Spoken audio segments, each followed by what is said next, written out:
Hello everyone and welcome to CUET PG Adda 24/7। कैसे हैं आप सब लोग और स्वागत करता हूं मैं आपका आज के इस सेशन में, जहां पर हम लोग बात कर रहे हैं उन सारी चीज़ों के लिए जहां पर आपका जो एडमिशन है क्या वो हो सकता है कैंसिल।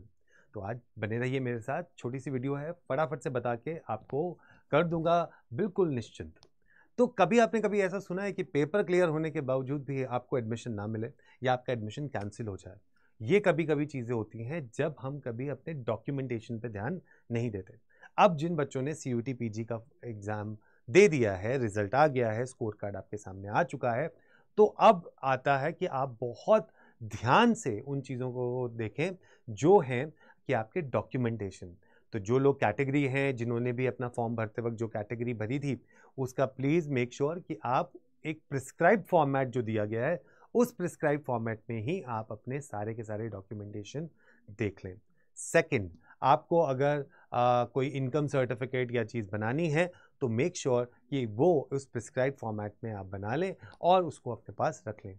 फोटोग्राफ्स अपने पास रख लें, क्योंकि अगर फोटोग्राफ्स उन्होंने अपलोड करने के लिए भी कहा और उसके बाद हार्ड कॉपी में चीज़ें आपको वहाँ सबमिट करनी हुई, तो वो फोटोग्राफ्स आपके पास होनी चाहिए। अब बहुत सारे बच्चों का मेरे पास ये आया है कि सर, हमने जब सीयूटी पीजी का फॉर्म भरा था तो हमने जनरल कैटेगरी भर दी थी, क्या अब हम ईडब्ल्यूएस में जा सकते हैं? नहीं, ऐसा नहीं हो सकता, क्योंकि आपने वहाँ पर जनरल कैटेगरी में भरा था, तो आपने अब यहाँ पर भी आपको उसी में कंसिडर किया जाएगा। उसके अलावा अगर आप कोई और यूनिवर्सिटी वगैरह भूल गए हैं भरना, तो आप उस यूनिवर्सिटी को अभी भी, जब रजिस्ट्रेशन पोर्टल्स डिफरेंट यूनिवर्सिटीज़ के खुलेंगे, उन डिफरेंट यूनिवर्सिटीज़ में जाके आप उसको भर सकते हैं।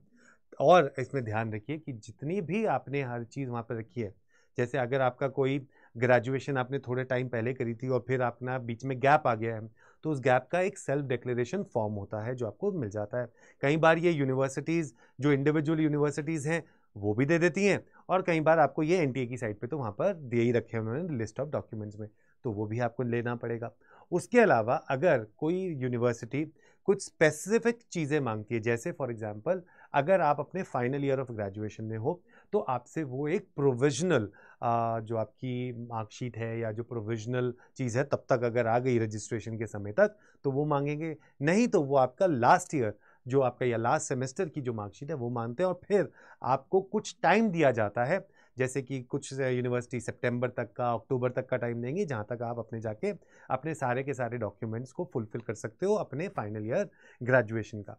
अगर आपका कोई भी बैक लगा है या आपकी कंप्लीट ग्रेजुएशन क्लियर नहीं है, तो कुछ यूनिवर्सिटीज़ उसको गलत मानती हैं और आपका एडमिशन कैंसिल हो सकता है, क्योंकि आपका ग्रेजुएशन फुलफिल नहीं है। तो एक जो मिनिमल एलिजिबिलिटी क्राइटेरिया है वो आप फुलफिल नहीं करते। तो ये कुछ चीज़ें हैं जिसका आप ध्यान ज़रूर रखें। इनको सारे डॉक्यूमेंट्स को एक जगह पे इकट्ठा कर लें, या जो डिजी लॉकर आपने बनाया है उसमें अगर डाल रखें तो वहाँ रखें, क्योंकि ये सारी की सारी चीज़ें आपको डेफिनेटली आपकी काउंसलिंग में बहुत हेल्प करने वाली हैं और हेल्प करेंगी और आपको चाहिए होंगी। तो इसलिए इनकी कोई भी डिस्क्रिपेंसी मत करना कि कहीं मार्क्स तो अच्छे आ गए लेकिन इन डॉक्यूमेंटेशन की वजह से एडमिशन आपका रह जाए। तो all the very best counselling process के लिए। मैं आपके साथ ऐसे ही इस पूरी प्रोसेस में जुड़ा रहूँगा जब तक आप किसी के अच्छे कॉलेज में ना पहुँच जाए। All the best, take care.